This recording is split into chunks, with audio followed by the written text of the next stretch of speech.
Muito boa tarde, o meu nome é Miguel Furtado e sou o coordenador do curso de Direito do INET.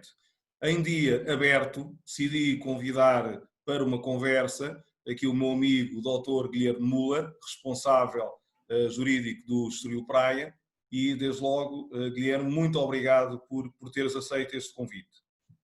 Obrigado, Miguel. É sempre um gosto rever-te e é um prazer participar nestas iniciativas. Portanto, obrigado eu. Guilherme, vamos então começar aqui com umas perguntas.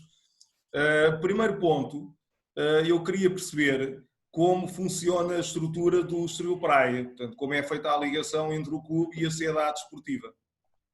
Sim. Olha, boa tarde a todos que nos estiverem a assistir à nossa conversa.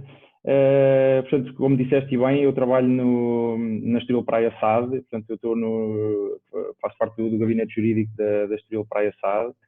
E o Estoril Praia, portanto, o clube de futebol, nasceu em 1939. Durante este período de tempo, além do futebol, difundiu-se para várias modalidades, mas no que nos interessa aqui, especificamente em relação ao futebol, foi participando em competições desportivas até o ano 2000 como clube desportivo.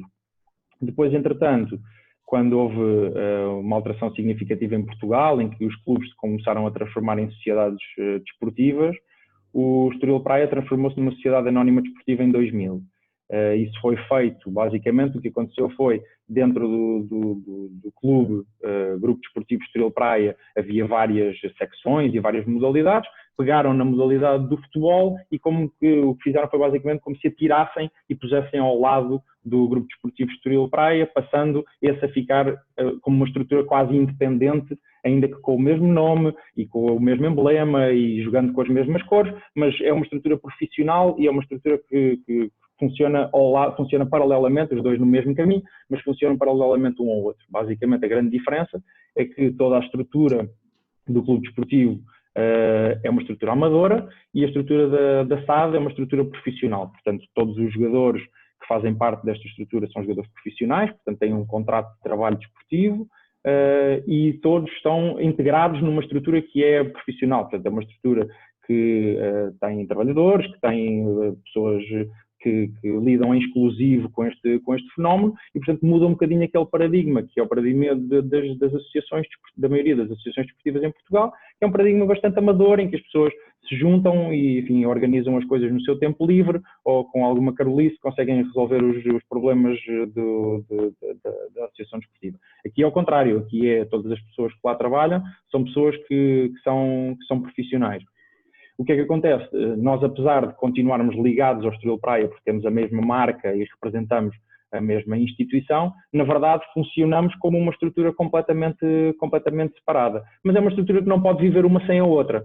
Portanto, nós separámos-nos para efeitos da participação nas ligas profissionais de futebol, mas na verdade continuamos com uma ligação muito, muito estreita e felizmente é assim, porque no caso particular do Estoril Praia, isto não acontece igual em todos os clubes, mas no nosso, a formação do futebol manteve-se toda no clube inicial e nós ficámos só com a parte estritamente profissional.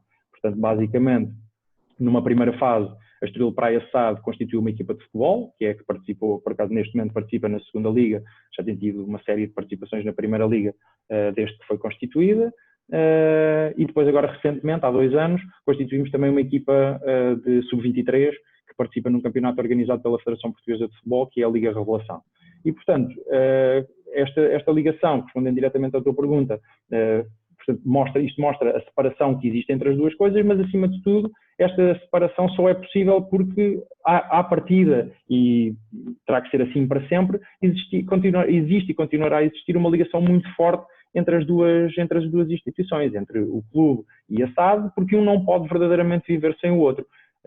Nós, enfim, conhecemos em Portugal, e acho que mais ou menos todos terão a noção, que infelizmente acontece noutros casos, em que há uma separação entre o clube e a SAD e as consequências daí não são consequências muito favoráveis, porque quando há uma separação depois acaba por haver uma separação total e, portanto, aqui a ideia é sempre que, apesar de um representar uma parte mais profissional e um representar uma parte mais amadora, a verdade é que os interesses devem ser sempre comuns e, portanto, o caminho deve ser sempre trilhado de uma forma conjunta, para que, enfim, que o Estrela de Praia possa continuar a desenvolver-se o melhor possível.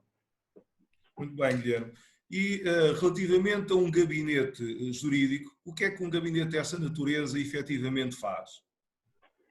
Olha, eu acho que é uma boa pergunta, Miguel. Eu acho que normalmente as pessoas, quando pensam num gabinete jurídico de uma sociedade desportiva, pensam imediatamente, acho que assim, a expressão que vem à cabeça é direito desportivo. E, de facto, o direito desportivo existe e há o ordenamento jurídico do desporto em Portugal é muito rico, há muitas leis sobre questões que são desportivas, mas a verdade é que um gabinete jurídico de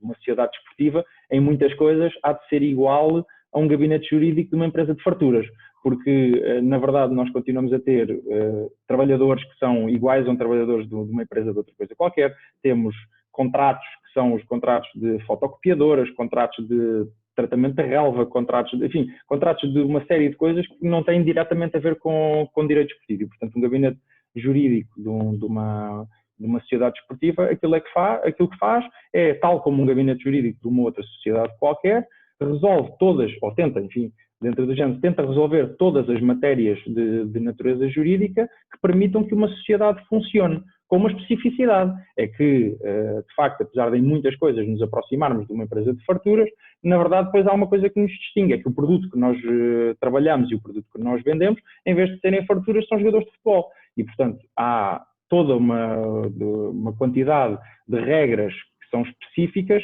da parte só do futebol. E, portanto, o gabinete jurídico de uma sociedade desportiva acho que tem esta duplicidade. Por um lado, a grande quantidade de contratos e de relações que são jurídicas, que são estabelecidas, que não têm nada a ver com as matérias desportivas e que são dia a dia, portanto, todos os dias somos confrontados com questões destas naturezas, mas ao mesmo tempo, ao longo do ano também, com questões de matérias estritamente desportivas, que têm, como sabemos, o seu ponto mais alto ao longo de 3 meses durante o ano. Enfim, vamos ver o que é que acontece este ano, atendendo à situação excepcional que estamos a viver, mas que num ano normal, durante 3 meses do ano, tem um ponto mais alto, que é na altura em que as janelas de transferências estão abertas, e, portanto, que além do trabalho do dia-a-dia não desportivo e do trabalho do dia-a-dia desportivo, porque, enfim, os jogadores de futebol continuam a ser trabalhadores e, portanto, têm os mesmos problemas do que outros trabalhadores quaisquer, mas depois, durante 3 meses no ano, é possível que esses trabalhadores saiam e vão para outros clubes, venham de outros clubes para cá, renovem os seus contratos, melhorem os seus contratos, tenham alterações aos seus contratos, tenham que ser registados para poderem participar em competições desportivas, enfim, toda uma série de pormenores e de questões que têm que ser resolvidas com grande incidência nesses 3 meses.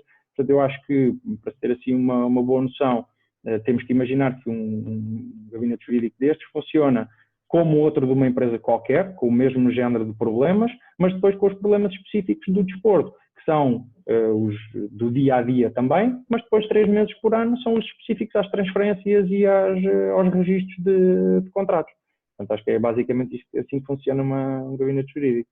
Sendo que acaba também por regular bastante quer o direito privado como o direito público, não é? Porque há sempre aquela tendência de pensar que uma entidade privada basicamente só trata de direito privado. O caso do direito do trabalho, o caso da própria regulação societária, mas não é verdade. Portanto, a própria relação com a Federação Portuguesa de Futebol e com a Liga acaba por ter aqui como base o direito público. É verdade, exatamente. É esse o ponto. Acho que descreveste muito bem, de facto, a Federação Portuguesa de Futebol. Enfim, só para dar assim uma nota muito rápida de como é que as coisas funcionam. O Estado, através de um instrumento que é o Estatuto de Utilidade Pública Desportiva, reconhece que não tem capacidade para chegar a todo lado. Basicamente a ideia é essa. E, portanto, no que diz respeito ao desporto, escolheu entidades, que são as federações desportivas, como os seus, digamos, representantes junto do funcionamento de uma determinada modalidade. Ou seja, aqui para concretizar no nosso caso e para ser mais fácil, a Federação Portuguesa de Futebol constituiu-se e o Governo, depois de passar alguns anos e depois de fazer um processo, que é o processo que permitiu que tivesse uma coisa chamada utilidade pública desportiva, o Estado basicamente, a partir desse momento, diz assim, olha, a partir de agora, para efeitos eu acho que, e enfim, isto vem da Constituição, portanto, todas as pessoas têm direito ao desporto, e, portanto, para efeitos do desporto de futebol, eu quero que vocês sejam os meus representantes e uma vez que eu não consigo, porque não tenho condições, porque não tenho o know-how necessário, quero que sejam vocês a realizar esta tarefa. Ao fazer isto, está a atribuir a uma entidade que seria puramente privada, porque se constituiu por si própria sem relação com o Estado, de repente está-lhe a atribuir poderes que são poderes que assumem natureza pública. E, portanto, em tudo o que diz, e daí, e no que diz respeito depois a competições profissionais, que é onde a SAD do Estoril Praia participa, a Federação Portuguesa de Futebol é obrigada por lei a constituir uma liga profissional. Essa liga profissional, tal como uma vez que decorre da Federação, acaba por ter também poderes de natureza pública. E, portanto, na minha relação, seja com a Liga, seja com a Federação, a nossa relação acaba por assumir contornos que em muitos aspectos decorrem de matérias que são de direito público. Portanto, sim, no funcionamento, digamos, eu acho que disseste da forma mais clara possível. Em tudo o que me diz respeito ao meu funcionamento do dia-a-dia e às relações jurídicas que eu vou estabelecendo com todas as entidades com que me relaciono, serão, à partida, relações de direito privado. No que diz respeito à minha relação com a Liga e com a Federação, que é uma coisa bastante intensa e que tem bastantes questões, desde logo, enfim, aquela que é mais fácil para as pessoas perceberem, as matérias de natureza disciplinar, portanto, de todos os fins de semana, aquele cartão amarelo, aquele cartão vermelho que as pessoas veem, isso no fundo é a Liga ou a Federação Portuguesa de Futebol com um direito de poder sancionar um determinado praticante e, portanto, tudo o que seja recursos dessas decisões, tudo o que seja, em todo este contencioso que se possa estabelecer, tem bastantes questões de natureza pública, porque a Federação Portuguesa de Futebol e, portanto, por inerência à Liga, estão a representar o Estado e é nesse sentido que acabam por desempenhar funções públicas. E, Guilherme, tenho aqui mais uma outra pergunta que me parece muito relevante. Como é feita a ligação entre a formação e a equipa principal? Porque pelo meio há inclusivamente, como acabaste de referir há bocadinho, a equipa revelação na prática, não é? Portanto, como é que é feita essa transição para chegar até ao topo? Olha, é uma ótima pergunta, especialmente porque o Estoril Praia é um caso, enfim, como decorre um bocadinho da explicação e da conversa que estávamos a ter, acho que o Estoril Praia é um caso particular, porque na maior parte das sociedades desportivas em Portugal, a sociedade desportiva acaba por assumir todos os escalões da formação. Por exemplo, no Benfica, ou no Porto, ou no Sporting, a SAD, a Sociedade Anónima Desportiva do Benfica, do Porto ou do Sporting, pegam nos jogadores desde que eles começam até ao momento em que eles chegam à equipa principal e é sempre a mesma entidade que faz esse percurso.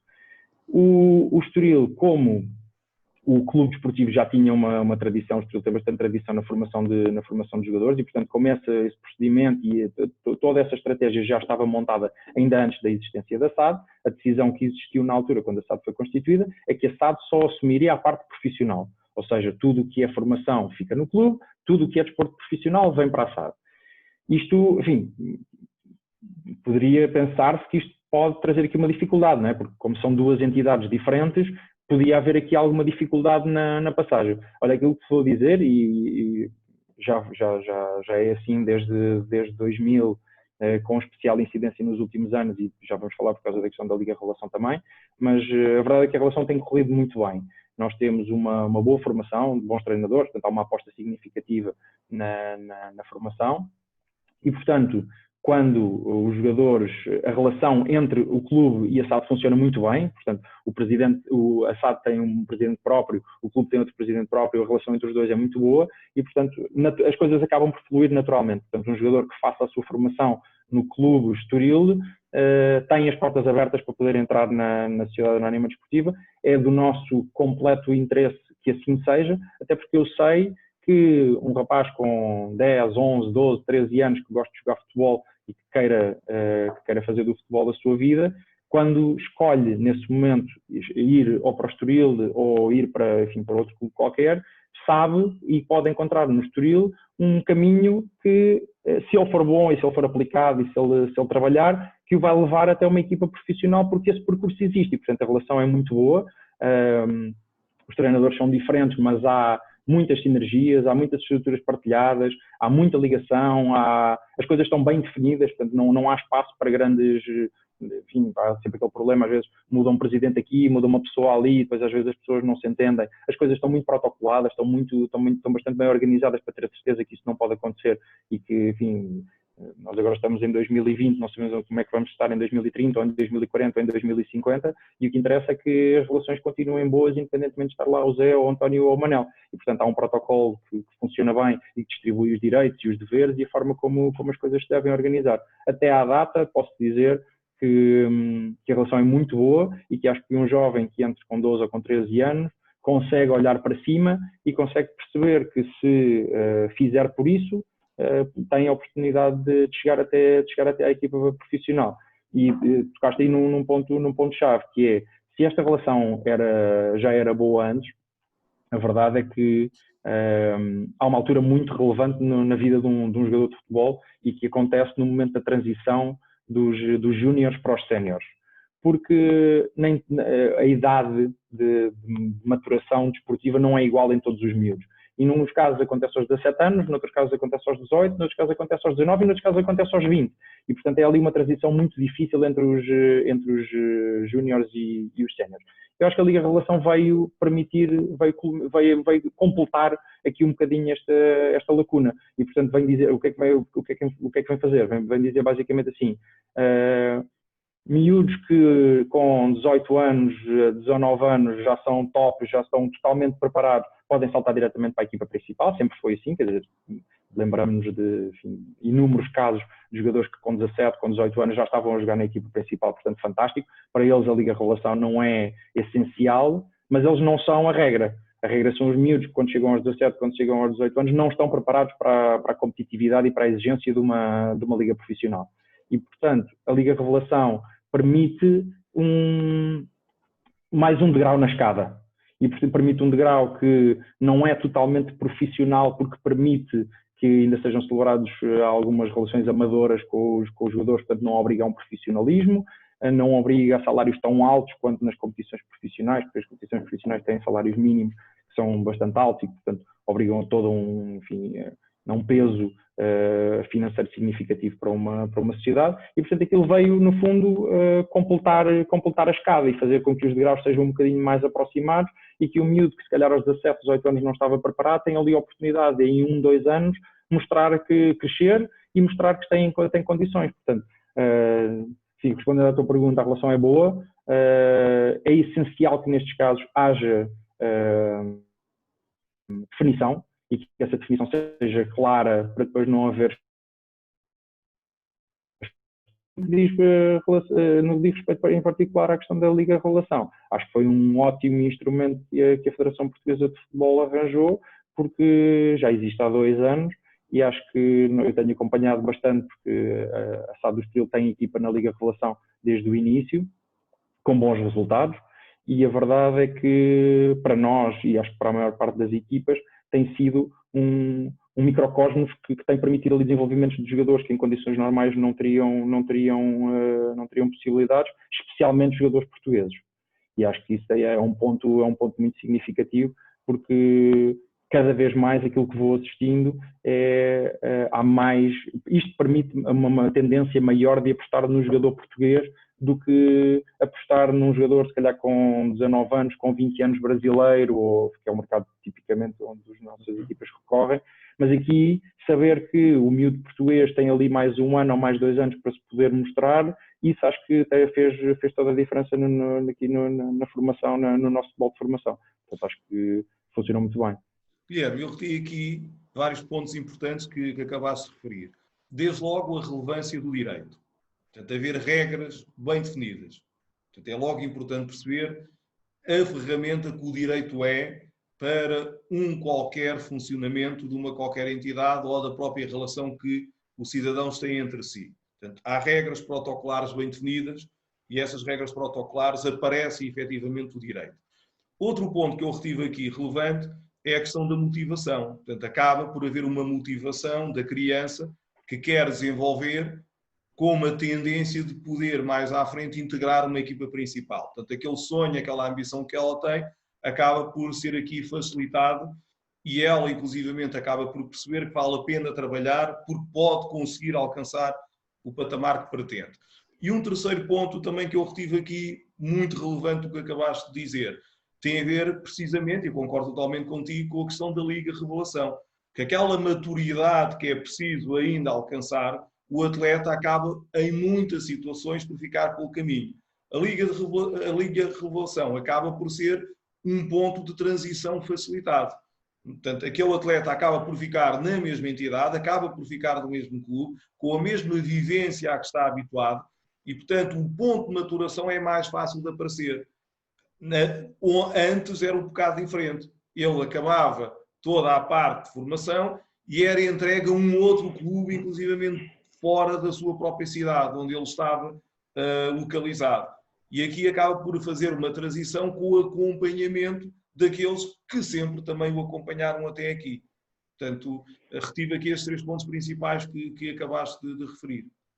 Miguel, acho que tens toda a razão, acho que foi um ótimo resumo, é isso mesmo. Eu acho que, quer dizer, eu sou suspeito porque, enfim, faço do direito a minha vida, mas acho que é absolutamente essencial na regulação das relações entre as pessoas e das relações entre as instituições. Tenho a certeza que é uma questão de tempo. Se não regularmos as coisas e se as coisas não ficarem bem reguladas, vai haver um momento em que alguém se vai chatear com alguém e em que as relações entre as pessoas ou em que as relações entre as instituições vão acabar por viver dias menos felizes.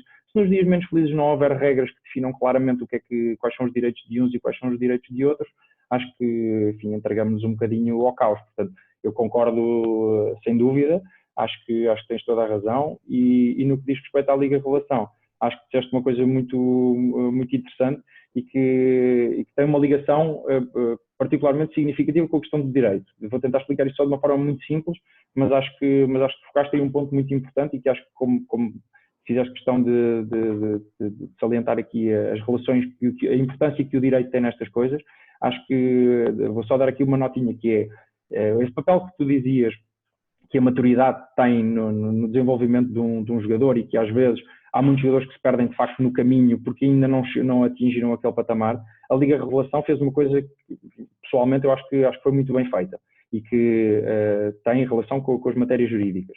Então, o que é que consta dos regulamentos da Liga Revelação e que é particularmente importante para que esses miúdos que se calhar não teriam a oportunidade para continuar a fazer a sua carreira, para terem ali mais uma oportunidade. É que quando os miúdos assinam os primeiros contratos de trabalho desportivos, portanto, para facilitar, no momento em que o jogador se torna profissional, todos os jogadores da sua formação têm direito a receber uma compensação financeira. E essa compensação financeira, enfim, depende do clube que estiver a assinar, mas é uma compensação financeira que é bastante pesada para alguns clubes. E ao longo dos anos, isto, a verdade é que matou muitos jogadores, porque os jogadores, se calhar, talvez não tivessem ainda a maturação perfeita e o jogador que o queria contratar, ou o jogador que queria assinar o primeiro contrato profissional com ele, olhava e pensava, fazia as contas entre não tenho a certeza se este miúdo vai dar ou não vai dar, tenho aqui uma carga pesada financeira para pagar por isto e, portanto, se calhar, olha, vou deixar cair este ou vou deixar cair o outro e, portanto, houve muitos miúdos que se calhar teriam sido bons e que passaram ao lado de grandes carreiras. E a Liga Revelação fez uma coisa boa, que é, nesta lógica de ser mais um degrau da escada, permitiu que durante os 2 primeiros anos em que um miúdo assina um contrato profissional, o clube que faz esse contrato profissional para ele só tenha que pagar 15% do bolo que teria a pagar aos clubes formadores. Ou seja, no fundo, dá 2 anos de período experimental, digamos assim. Durante 2 anos não vai pagar zero, porque, enfim, os clubes têm que ser compensados, mas durante aqueles 2 anos só pagam um bocadinho, que é para dar mais uma oportunidade do miúdo de se mostrar. O miúdo durante aqueles 2 anos, sim senhor, mostra e consegue corresponder às expectativas.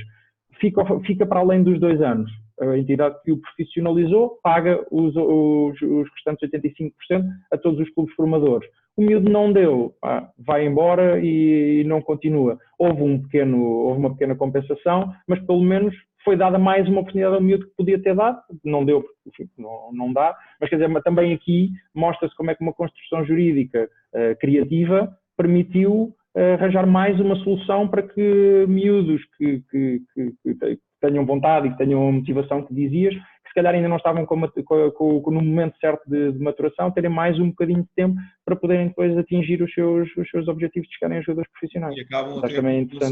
E acabam até por conseguir, com alguma calma, alcançarem o patamar que pretendiam, sem aquela pressão que normalmente costumam ter ou que costumavam ter mais antes do que agora, não é? Exatamente, é isso mesmo. Guilherme, última pergunta aqui nesta brilhante conversa que estamos a ter e que mais uma vez agradeço, que tem a ver com essa questão da pandemia. E desde logo o que nós estávamos a falar a nível da formação é relevante até para a própria pandemia, porque se o clube apostar concretamente na formação, acaba por ter um custo menor, não é? Na prospecção, de buscar atletas lá fora que não conhece, e aqui acaba por ter um miúdo que está dentro da própria entidade e que foi acompanhando e que acaba por perceber o potencial que ela tem, e nessa pandemia, inclusivamente, agora com alguma dificuldade de buscar outros atletas, já tem ali alguns que se podem eventualmente lançar. Portanto, o próprio clube, na aposta da formação, acaba por ser beneficiado, desde logo com uma redução de custo na contratação de outros atletas, mas também por poder fazer face imediatamente à equipa profissional que pode ir buscar quem estava na formação e, concretamente, quanto a essa continuidade da pandemia. A tal situação que aconteceu, tu estás num clube que neste momento está na segunda liga e aqui o governo decidiu, na minha opinião erradamente, que a primeira liga deveria continuar e a segunda liga não. Portanto, nós que somos homens do direito, parece-me haver aqui uma clara violação do princípio da igualdade. Eu tenho, aliás, uma forma que eu entendia indicada para resolver o problema. Primeiro, porque colocava as várias equipas concentradas num determinado sítio, o que a nível de divulgação da pandemia era uma forma de controle, mas inclusivamente aumentava agora o espetáculo. Tivemos aqui 1 mês e meio, 2, sem futebol, não é? Ou sem outras modalidades, mas só estamos aqui a falar de futebol, e de repente aparecer novamente o futebol pode desincentivar o público a ter algum interesse em fazer esse acompanhamento. E a nível do espetáculo, para si adequado, e portanto coloco aqui a pergunta, um play-off, portanto, nomeadamente as equipas em primeiro lugar poderem jogar entre si, portanto, o que aumentava o espetáculo, e desde logo na Primeira Liga, Sporting, Benfica e Porto iam jogar ali contra as equipas mais fortes, e depois as outras equipas jogariam entre si por uma questão de descida. E isso, na minha opinião, podia ser aplicado, quer à Primeira Liga, quer à Segunda Liga, era fácil aí, ou mais fácil, ambas poderem continuar, e havia a concentração da pandemia também, e trazia ao espetáculo. O que é que parece, Guilherme, essa é a minha opinião? Olha, acho que abordaste aqui 3 temas diferentes, mas os 3 muito, muito interessantes. Para já, acho que usaste uma expressão-chave aqui neste processo todo. Eu até diria que é uma expressão-chave, era uma expressão-chave antes da pandemia, acho que é seguramente uma expressão-chave durante a pandemia e há de continuar a ser assim para o futuro, e acho que os clubes portugueses têm percebido, já perceberam isso, a maior parte já percebeu isso há bastante tempo, que é de facto a aposta na formação. Eu acho que se isto já era particularmente significativo, atendendo às diferenças que existem de condições financeiras entre Portugal e outros países europeus, quer dizer, acho que aqui não vale a pena negar, sabemos que é assim, é perfeitamente possível que estes tempos conturbados que estamos a viver possam potenciar ainda mais essa diferença que existe entre uns e outros e cavar um fosso maior.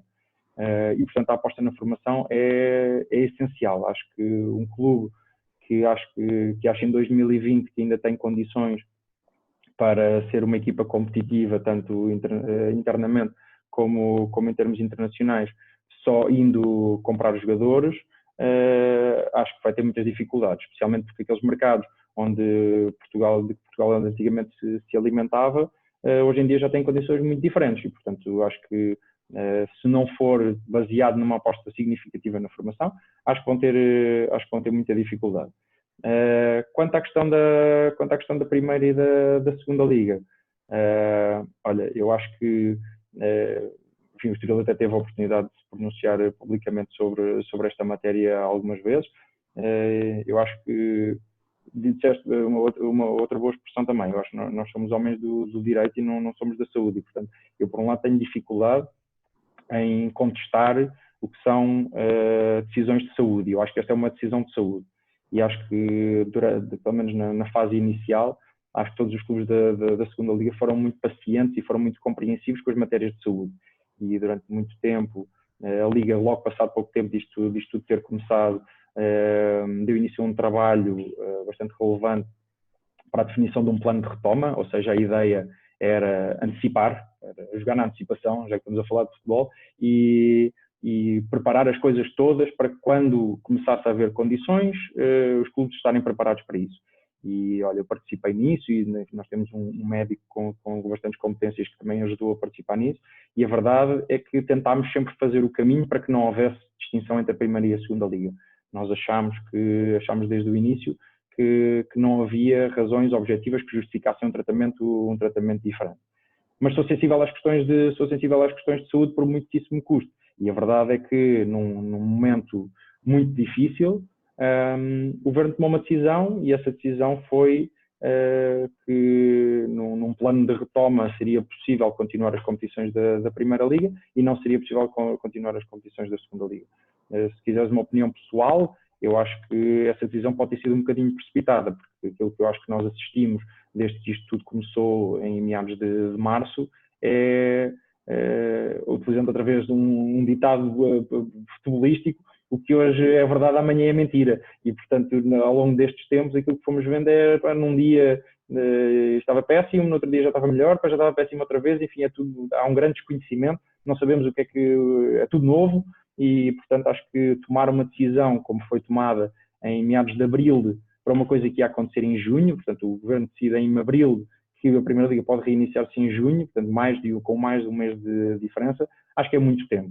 É muito tempo para uma altura de grande indefinição. Acho que não fazia sentido, acho que seria mais avisado na altura andávamos sempre em períodos de 15 dias para mudanças, eu preferia que tivesse dado mais um período de 15 dias, mais outro período de 15 dias, para ver como é que era a situação do país, porque eu acho que, felizmente, temos assistido a uma evolução muito favorável e eu acho que se essa decisão que foi tomada em abril fosse tomada agora, não tenho a certeza se havia razões que justificassem isso, porque aquilo que nós vemos é que, afinal, praticamente todos os estádios da Primeira Liga foram autorizados a receber competições, as competições são sem público, enfim, que é outra questão que também podia ser discutida, mas acho que aquilo que felizmente a realidade nos tem demonstrado é que, percebendo que a decisão foi tomada numa altura de grande pânico, acho que preferia que tivéssemos esperado mais algum tempo para poder tomar esta decisão agora, porque, não vou negar, é uma decisão que tem impactos muito significativos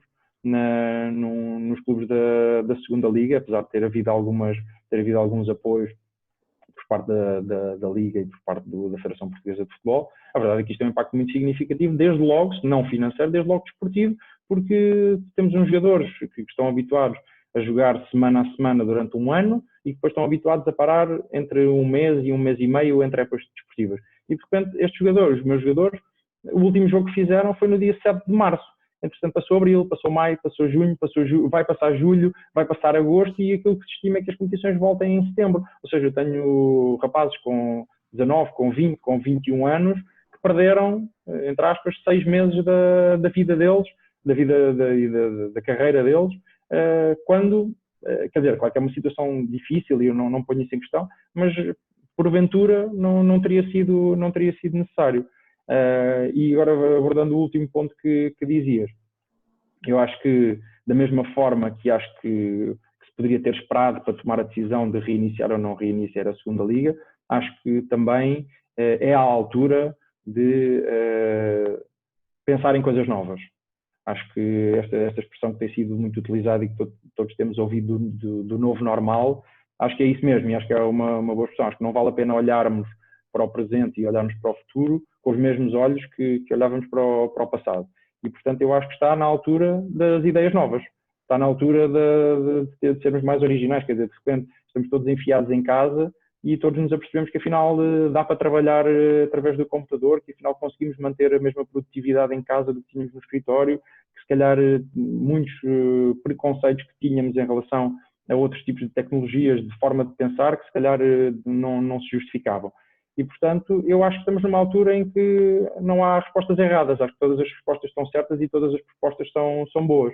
Acho que, segundo se diz, e falávamos sobre isso, até parece que vai haver um modelo parecido na Liga dos Campeões, parece que ainda não está completamente certo, mas parece que se aponta tudo para haver um modelo parecido com o que referias na Liga dos Campeões. E bem, quanto a ser um modelo atrativo, eu não tenho dúvida nenhuma. Eu sou particularmente fã dos playoffs. Acho que, aliás, há um exemplo fantástico, que é o playoff de subida de divisão da segunda, que acontece todos os anos, da segunda liga inglesa para a primeira liga inglesa, e que é o jogo mais visto do ano em Inglaterra. É o evento desportivo mais visto em Inglaterra do ano. É o evento desportivo onde há mais apostas, é o evento desportivo que mais, quer dizer, mais gente tem mais telespectadores tem. Estamos a falar de um jogo entre equipas da segunda liga para subir à primeira divisão. Portanto, quer dizer, eu acho que os modelos do playoff são fantásticos e trazem uma competitividade e um entusiasmo nas pessoas que, se calhar, naquele ramo de mais uma jornada, mais um jogo, acaba por ser um bocadinho, às vezes as pessoas desmotivam-se um bocadinho. Portanto, acho que a proposta seria super interessante. Agora, uma vez que estamos numa conversa que também tem características, enfim, questões jurídicas e não só de desportivas, era complicado porque acho que temos assistido todos às dificuldades que a Liga tem tido ao longo destes tempos para fazer alterações regulamentares que são essenciais neste novo contexto. E com todas as dificuldades que nós temos assistido, tenho noção, porque sei que eu participei em alguns processos durante este período de tempo, que havia ideias novas e havia tentativas de se inovar aqui, e a verdade é que é uma coisa que demora um bocadinho de tempo. Acho que as pessoas percebem que temos que pensar em ideias novas, que temos que olhar para este presente e para este futuro com originalidade, mas a coisa demora a acontecer. Não é? Existe ainda, é verdade. Muito bem, Guilherme. Olha, muito obrigado por esta conversa que tivemos. Espero que tenham gostado também e até qualquer dia. Muito obrigado, Guilherme, e boa tarde. Obrigado, Miguel. Um abraço.